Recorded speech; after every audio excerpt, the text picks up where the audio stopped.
Hello everyone, welcome back again. So, kali ini gue bakal mengupdate market cryptocurrency yang kondisinya sedang tidak baik-baik saja. Tetapi sebelum lanjut ke pembahasan, seperti biasa gue ingatkan kembali kepada kalian tetap do your own research. Di sini gue tidak ada unsur ajakan kepada kalian untuk membeli ataupun menjual koin-koin dan juga token-token yang gue bahas. So, apapun resikonya gue tidak ikut bertanggung jawab. Oke, untuk saat ini gue buka langsung di CoinMarketCap dan melihat dari kondisi market cryptocurrency ini sungguh-sungguh miris sekali ya. Jadi di sini untuk Bitcoin saja mengalami penurunan ya, kita bulatkan saja 8%-an. Bahkan Ethereum hampir 9%.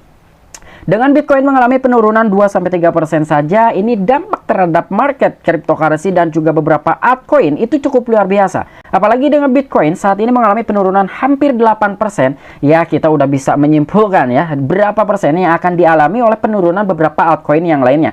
Di sini ada Tron 14%, ada juga Litecoin, dan ya pokoknya beberapa altcoin yang lainnya itu mengalami penurunan di atasnya Bitcoin. Walaupun tidak secara menyeluruh, yang sekarang mengalami penurunan itu di atasnya Bitcoin. Apalagi dengan beberapa altcoin yang di sektornya AI. Itu ada salah satu token yang mengalami penurunan tadi sore sekitar 20-an%. Itu cukup miris sekali, dan di sini mengenai market cap global, per hari ini pun mengalami penurunan 6,89%. Jadi hampir 7%-an.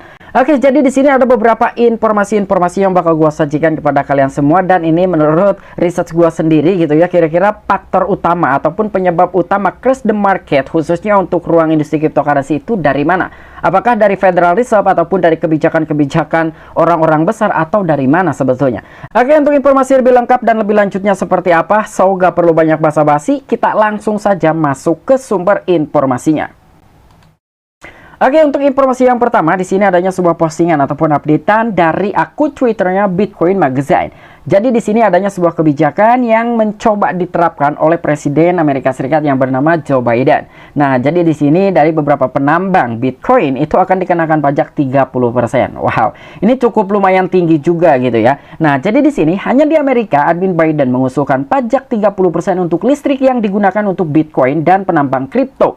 Dan ini pun diupdate juga oleh New York Times, dan ini menghalangi transisi ke masa depan energi rendah emisi karena Gedung Putih.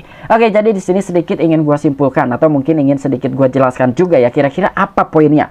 Jadi menurut Joe Biden sendiri yang telah mengusulkan dari segi kenaikan pajak yang akan ditetapkan sebanyak 30%, bukan berarti per hari ini, per tahun ini, per bulan ini udah diberlakukan, tetapi tidak ya. Yang 30% ini secara berkala. Jadi untuk tahun pertama ya khusus untuk para miner Bitcoin, apalagi miner Bitcoin atau penambang Bitcoin terbesar dunia berada di negara Amerika Serikat.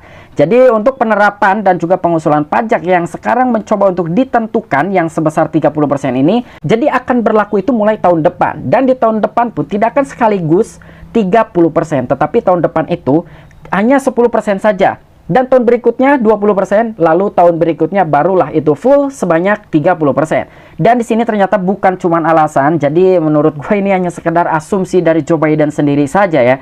Jadi menurut asumsi Joe Biden sendiri, kenapa pajak ini harus ditingkatkan sampai dengan 30% untuk para penambang Bitcoin di negara Amerika Serikat? Karena di sini dengan menambang Bitcoin itu kita akan menggunakan biaya listrik atau penggunaan listrik khususnya itu cukup besar sekali.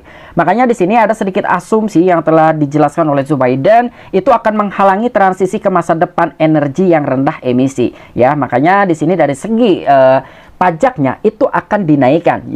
Dan menurut asumsi dari Joe Biden sendiri ya ke arah sana, katanya adanya sebuah penghalangan ya mengenai transisi ke masa depan. Jadi mau tidak mau dari segi pajak para penambang Bitcoin ataupun cryptocurrency yang berada di negara Amerika Serikat yaitu akan dinaikkan sebanyak 30%-an. Dan gua rasa inilah salah satu penyebab utamanya crash the market khususnya untuk industri cryptocurrency. Dan untuk informasi yang kedua, di sini juga adanya sebuah updatean dari akun Twitter Kobeissi Leader. Jadi di sini agak sedikit masuk akal, dan thumbnail yang telah gua buat gua ambil dari sini. Jadi sebetulnya yang terjadi crash the market saat ini bukan hanya di ruang industri cryptocurrency saja. Begitupun dengan aset berisiko yang lain seperti stock market ataupun saham. Ini pun sama karena di sini pasar saham dan juga kripto telah menghapus nilai gabungan sebanyak 1,5 triliun US dollar dalam waktu kurang dari 2 jam hari ini. Ya, jadi kalian bayangkan betapa damnya market saat ini, betapa crashnya karena kurang dari 2 jam saja ini telah tercatat dari kedua aset berisiko seperti saham dan juga cryptocurrency adanya sebuah pelikuidasian sekitar 1,5 triliun US dollar. Cuma entah berapa yang telah dilikuidasi dari industri cryptocurrency dan berapa dari bursa saham ataupun stock market, itu tidak dijabarkan di sini ya. Dan sementara itu saham bank membukukan hari terburuk sejak Juni 2020, kehilangan nilai lebih dari 50 miliar US dollar. Wow.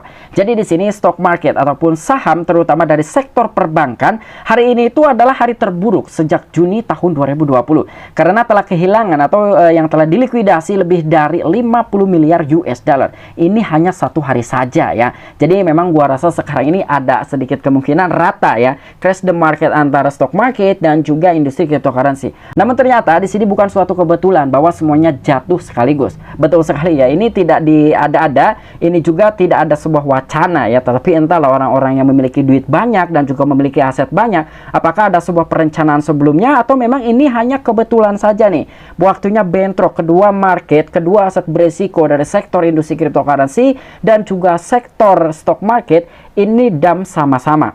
Dan menurut gue inilah salah satu penyebab utama crash the market khususnya untuk ruang industri cryptocurrency yang sekarang mengalami penurunan yang cukup dalam. Karena dari sini pun kita bisa mendapatkan suatu gambaran sebanyak apa pelikuidasian yang telah terjadi di aset berisiko khususnya untuk industri cryptocurrency. Dan selain itu pun di sini juga adanya sebuah updatean dari yahoo.com dan menurut gue ini ada kaitannya juga dengan adanya sebuah updatean dari akun Twitternya The Kobisi Letter. Jadi di sini menurut yahoo.com sendiri ya, saham bank telah anjlok setelah ledakan di Silicon Valley Bank dan juga Silvergate Capital mengirimkan gelombang kejutan melalui sektor ini. Walaupun memang dari Silicon Valley Bank ini adalah salah satu perusahaan perbankan dan mengenai Silvergate juga sama perusahaan perbankan, tetapi kenapa dikaitkan dengan sektor industri cryptocurrency?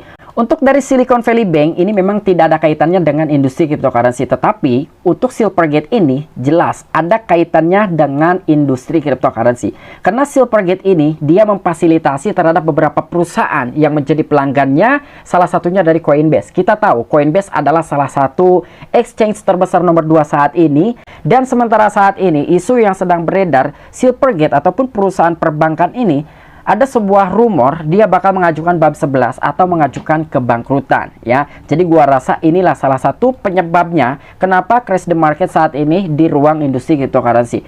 Walaupun di sini gua tidak bisa memastikan ya dump di market ataupun crash di market saat ini berapa persen yang telah disebabkan oleh Silvergate. Dan mengenai the Silicon Market, ini adalah salah satu perusahaan perbankan yang berada di dalam sektornya teknologi. Di sini pun ada beberapa pembahasan mengenai bank-bank terbesar seperti mega cap ya ataupun market cap terbesar seperti Bank JP Morgan, Bank of America dan juga Wells Fargo, semuanya turun lebih dari 5%-an, sedangkan sektor perbankan regional merosot sebanyak 8%.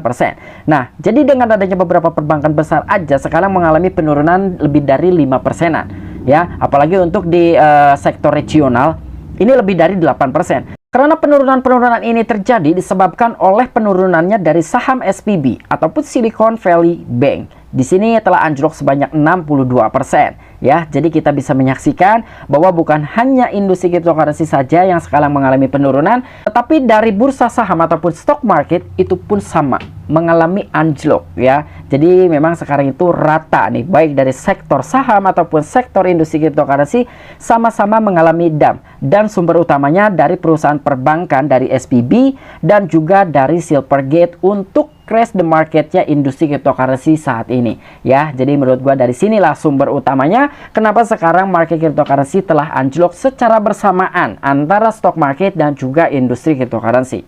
Oke, mungkin itu aja informasi yang bisa gua sampaikan kepada kalian. Kurang lebihnya mohon maaf. Sebetulnya masih ada beberapa faktor-faktor lain yang menyebabkan crash the market hari ini, tetapi secara presentatif ataupun impact-nya itu agak sedikit kecil. Salah satunya mengenai perilisan data pekerjaan Amerika Serikat yang akan dirilis hari ini. Dan untuk informasi yang kedua yang akan berdampak terhadap crash the market mengenai kenaikan suku bunga yang akan diumumkan per tanggal 22 Maret mendatang. Ya, jadi sebetulnya masih banyak juga nih beberapa faktor-faktor yang lain yang bisa menyebabkan crash the market. Jadi di sini intinya buat kalian tetap waspada untuk kondisi saat ini karena memang news-news negatif masih tetap menyelimuti ruang industri cryptocurrency. Dan apabila kalian memiliki opini pribadi ataupun tanggapan pribadi, silahkan tuliskan di kolom komentar. Oke, sampai jumpa. Saksikan di the next video-video selanjutnya. Salam cuan, salam profit. Bye-bye.